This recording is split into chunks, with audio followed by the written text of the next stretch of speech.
अरे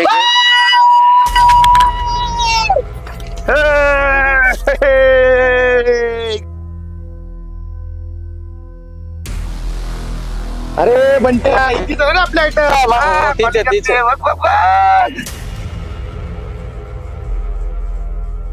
अरे बंट्या लेकिन आइटम मुझे काम नहीं चलता रे बाबा. क्या बोल 10 वर्ष लेकरूच नाही दिला.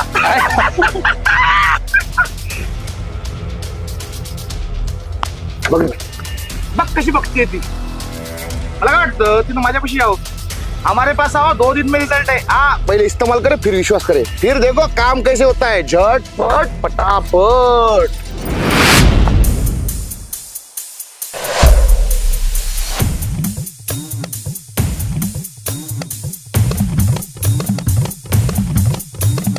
ए आता ना झटपटीतनं निघायचं नाहीतर माझ्यापेक्षा वाईट कोणी नसेल.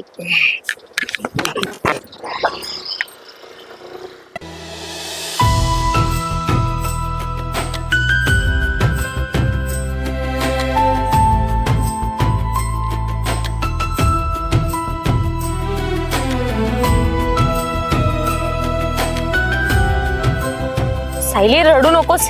हे घे पाणी पी. सायली पाणी पी थोडं.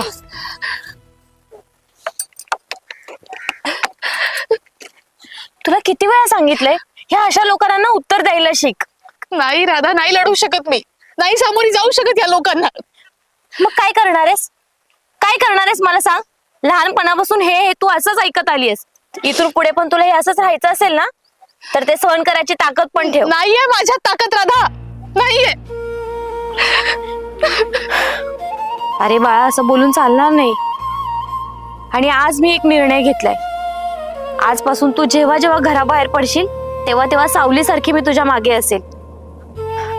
मग कोणी काहीही बोलू देत. तू नको काळजी करू. आजपासून मी तुझ्या सोबतच असेल.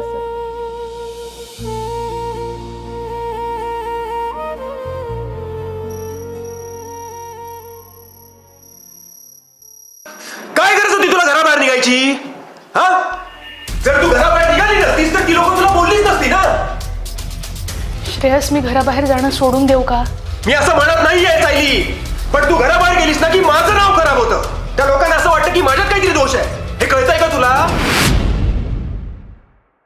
आणि बघ, हे जर तुला कळत नसेल ना तर शेवटचं सांगतोय, या गोष्टीवर मला काहीतरी उपाय करावाच लागेल. तू काय उपाय करणार आहे श्रेयस? माझा उपाय मी शोधलाय.